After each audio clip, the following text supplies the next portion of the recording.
This happened quite a while ago, when I was still a kid. You might think that makes it less believable since kids tend to make up a lot, but I'm not the only one with stories about the house where this happened.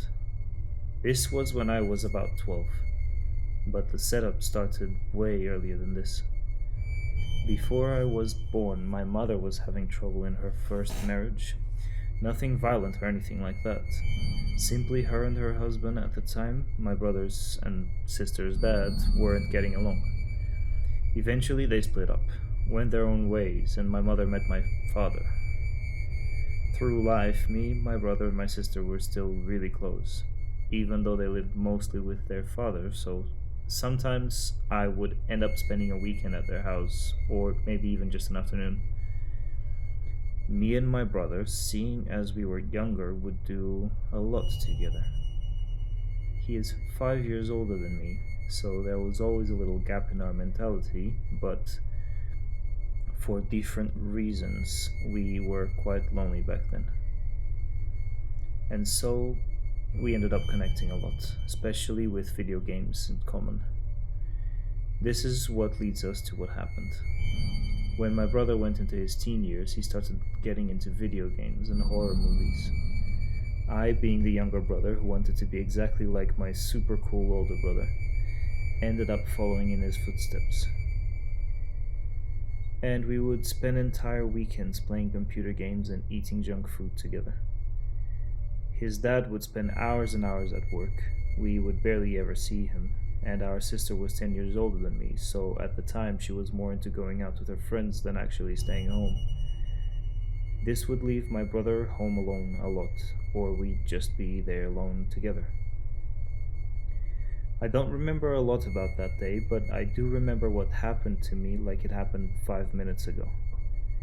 On this day, as we would do here and there, I begged my parents to go spend the weekend with my brother in his dad's house. As I always did every time he was meant to go back home. When they finally gave in, we convinced them to give us a ride. But not before shopping at the supermarket to fill up on gummies and pre-cooked food that would last us for 2 days.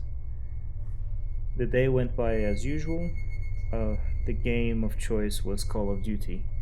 So, since there was only one computer, we decided that we would each play our turn until we were killed in game and then swap. At the time, being the younger brother and my brother being the one with the computer at home, he was obviously better than me, so my turns would tend to last a lot shorter than his. There was one thing though.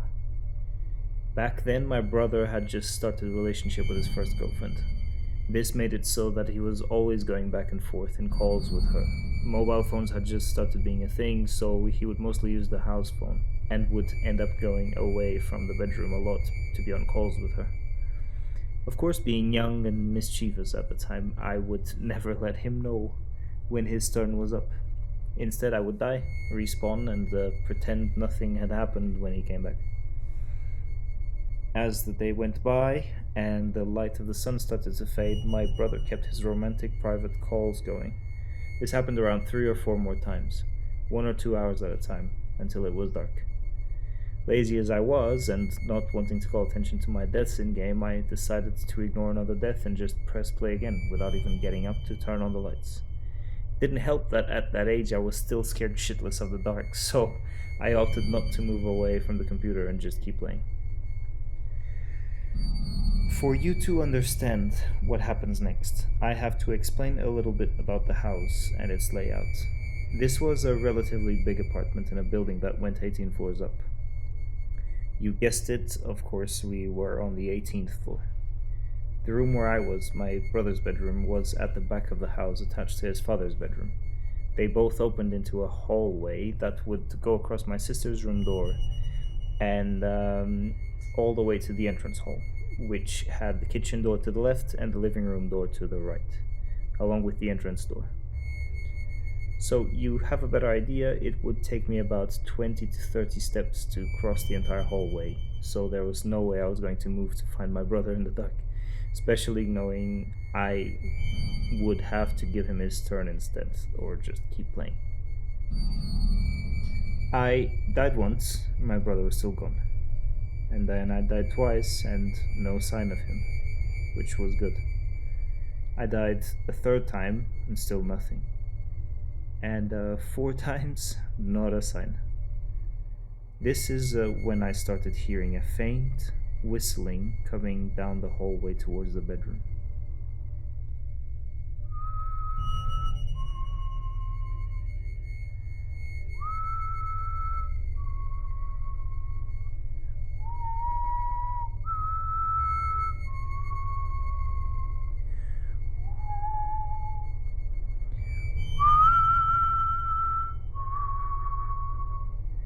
Here he comes, I thought.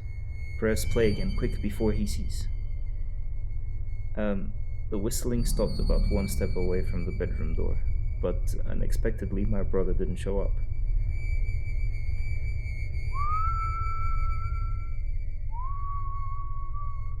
The whistle started again.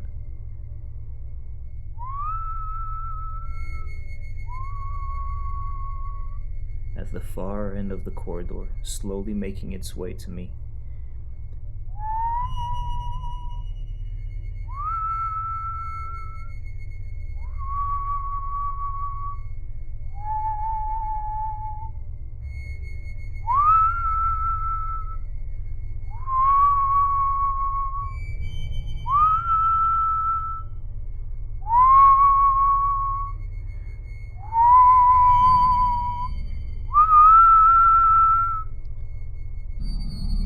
One step away from the door, it stopped again. "Roger," I called out, hoping he would show up, laughing at the fear that was cracking through my voice.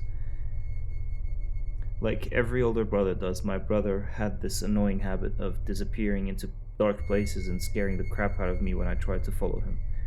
But I was big enough now not to know better, so not this time. "Roger," I called again.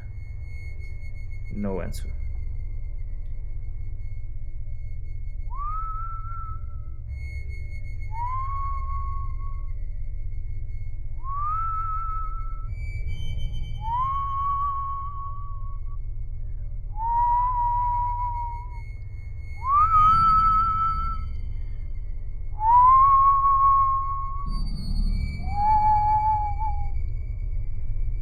More whistling, all the way down the corridor until it would stop right when you'd think you'd start seeing a foot come out of the darkness, and yet nothing. I felt myself shaking uncontrollably on the inside. Fine, I thought. I'll play more rounds until you decide to give it up. The whistling stopped. Good, he would give up eventually. I played one more round, and another, and still no sign of my brother. Half an hour or more went by, and nothing. He had to have given up by now. The dark corridor was completely silent, and so I just kept playing. A chill ran down my spine. The whistle started again, slowly coming down the corridor. A weird, haunting melody.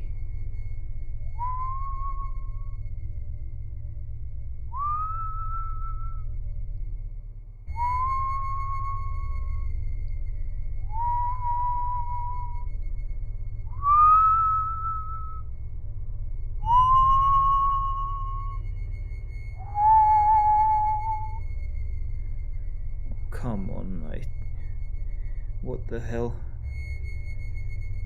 "Roger," I called out. "This isn't funny anymore. I'm not coming out." I was still afraid, but starting to feel pissed off now.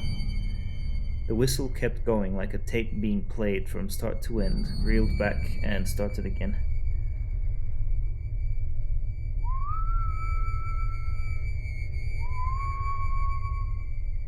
Closer.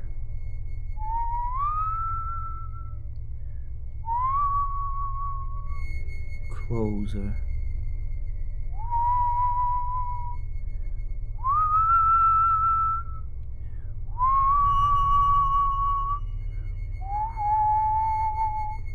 And back to the start.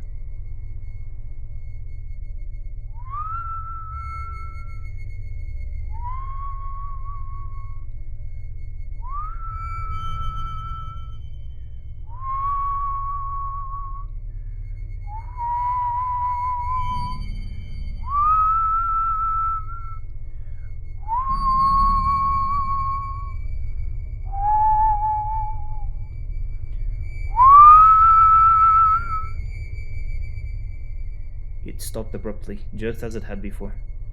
I was done. I stood up, I walked to the bedroom door, and I called out again, Roger! Nothing but darkness when I knew the corridor was, and no answer for him. Oh, fuck this.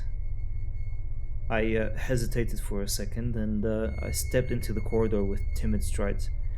Roger! And nothing. I kept calling him as I walked deeper into the dark corridor, but there was no answer and no whistling anymore. I could see a light coming from the living room reflected in the entrance hallway's walls, but it was faint. Not like someone had the living room lights on or anything. This was weaker and bluish in color. I took a deep breath, and I thought, if he's gonna scare me, at least he won't catch me. I started running through the corridor like I was running from a demon and didn't stop until I was at the living room door. I finally found him, and he was sprawled on the living room floor.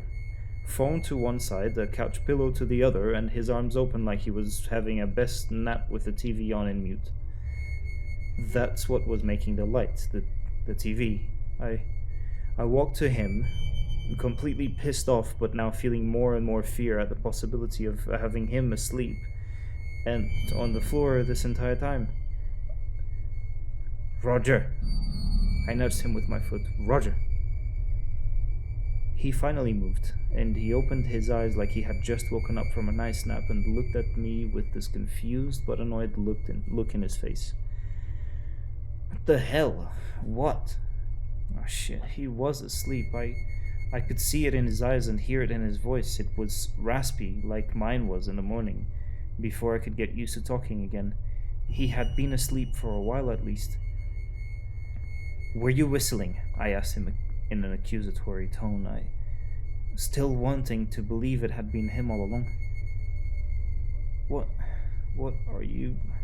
He looked confused as he pushed himself up from the floor, still half asleep. Did you whistle in the corridor just now? I couldn't hide the stress in my voice. What are you talking about? He asked, finally standing up and turning the TV off. I was in the bedroom playing COD and I heard you whistling in the corridor. I didn't whistle, I was... Then he stopped, and a tiny smile showed up in his lips. What?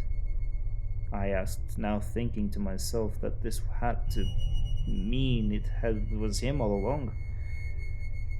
I've been avoiding saying anything to anyone, he said. I could see the relief in his face and his smile. Finally, I'm not the only one weird things are happening to. I felt my heart stop and my blood freeze. So it was you then, I hoped. Oh no, I was here talking to my girlfriend. I must have fallen asleep. The last I remember, there was still sun, but every time I'm home alone, I keep seeing figures around the house and hearing noises. It's nice to know I'm not the only one. He kept smiling like it was a relief for him, which I understood, but I cannot describe the panic that was going through my heart at the time. I ended up calming down a little bit, and he told me about all the other things he had experienced until then. We still slept in the house, if that's what you're thinking, though of course I didn't sleep a wink. But that was what happened, and for that night at least.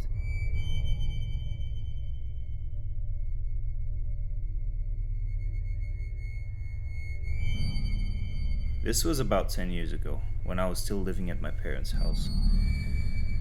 I had been with my girlfriend for some time, and I had slept over at hers more than a handful of times, but she had never slept over at my house. Since my parents were out of the country and I knew my brother wouldn't be coming home until the next day, we decided to take advantage. They got there, her and her dog, about half an hour after lunch. We decided to watch a movie to deal with the after-lunch laziness, but we needed some more food for the day. Since her dog had never been at the house, we didn't want her to get separation anxiety or ruin anything. So we decided I would go to the supermarket while they stayed at home. This was the decision that started the whole thing. While I was shopping, waiting in line to have my groceries beeped out, I got a text from my girlfriend. "That's not funny. You can stop it now. You won't get me scared." I got that she was trying to warn me about something, but that text confused me more than it worried me. I texted her back to ask what she meant by that and that I was almost out of the supermarket. "You can stop with the door now. I know what you're trying to do." She was only confusing me even more, so I called her instead of answering. "What are you talking about?" I asked. I was a little worried that asking could get me in trouble with her, but she wasn't really helping the situation. She was silent for a bit. "Hello?" I called out. I looked at the phone screen. The call was still on. "You there?" "What is that sound?" she asked. "That beeping." "I told you I'm almost out of the supermarket. I'm just waiting to go through the till and then I'll be on my way back. What's going on?" "So you really are there?" "Yes, what's happening?" I just keep hearing the front door open and close, and when I go to check, nothing is there. No one is there. And it keeps happening over and over again. I thought you were trying to scare me and... Oh, wait. I heard the phone hit something. She didn't take long to come back, probably about 10 seconds. "It's going on again. We're getting out of here." The phone beeped off before I could say anything. I was called to the till at the perfect time. I tried to rush everything through as fast as I could and make my way back. And when I got there, my girlfriend and her dog were at the building door. Her face was facing the floor, so she only noticed me when I came close. She was shaking and so was her voice. While she told me what was going on, apparently she was watching TV when she started hearing the front door opening and closing. She tried to understand what was going on, but when she exhausted anything she could think of, she couldn't stop feeling panic. She finished explaining, and when her mom got there, they left. She refused to stay over the night. When I got inside, everything seemed quiet. I tried to find out if there was anything that could be making the door open on its own, but there was nothing, so I left it at that and decided to livestream to use the extra 3 hours that just became available. I was in the middle of telling the 5 people watching what happened. That got me some free time to show up when the hallway light came on. At first I thought it was my brother, but I gave up on that idea immediately. From what I knew, there was no way he would be coming back tonight, and my parents were about 5,000 miles away, so who turned on the lights? I was looking straight down the hallway when everything went dark again. By now, the stream was asking what was going on. I could see the chat moving through the corner of my eye, so I turned the camera towards the hallway, and as I did that, the lights turned back on, and off again. From then they stayed off, and for now I was a little too scared to move away from the screen, so I kept the stream going, and my tiny audience stayed to help get my mind off it. At first they were coming up with theories, and eventually the subject turned to something else. It was around 4 a.m. when I finally got enough courage to turn the PC off and try to go to sleep. I took care of my routine. Thought I heard something while I was on the toilet, but I decided to ignore it for the sake of a decent night's sleep. Denial was a better option at the time. I went back to the bedroom, turned all the lights off, got my legs under the covers, and was about to lie down in the dark when I noticed it. Something was odd. Something was different. My bedroom back then only had one window, but it was a triple window, and it was so big that even at night my bedroom was always lit up. I actually enjoyed this, so I would always keep my blinds open. That night, even though the light was coming in as normal, one of the corners of the bedroom didn't seem to be getting it. It was turned into a complete void, like a black hole inside my bedroom. I tried to have a better look at it. There was no sound or anything, but then I noticed it. This void was growing. Very slowly, it was taking over more parts of the bedroom, like it was pushing the light out of the bedroom and turning everything into that darkness. To run away, I would have had to go past it, so my next option was to irrationally throw the covers over my head and ball up, wishing it all away as my panic took over. I could feel the seconds dragging, my palms were sweaty and I could feel them getting colder. Suddenly, the sound of a boot echoed through the bedroom. Then another one, each step coming closer and closer to my feet. 3, 4 more steps made their way to me until they stopped. My heart was about to come flying off my mouth. My body was frozen solid in place while all I wanted to do was run for my life. A breath came down on my bed. I felt it press the bed covers down onto me, and that's when I completely lost it. I screamed so loud it broke my voice for a week and punched the covers off me. I was going to take off running, whatever was in front of me, but then I stopped. Everything was gone. All the void, all the shadow was gone. And all that was left was my normal old bedroom. I looked at the corner where it started, and back to normal. Just a chest of drawers with a lava lamp on top. My hands were still shaking when I picked up the phone to call my girlfriend. I missed her number twice before I could finally press it.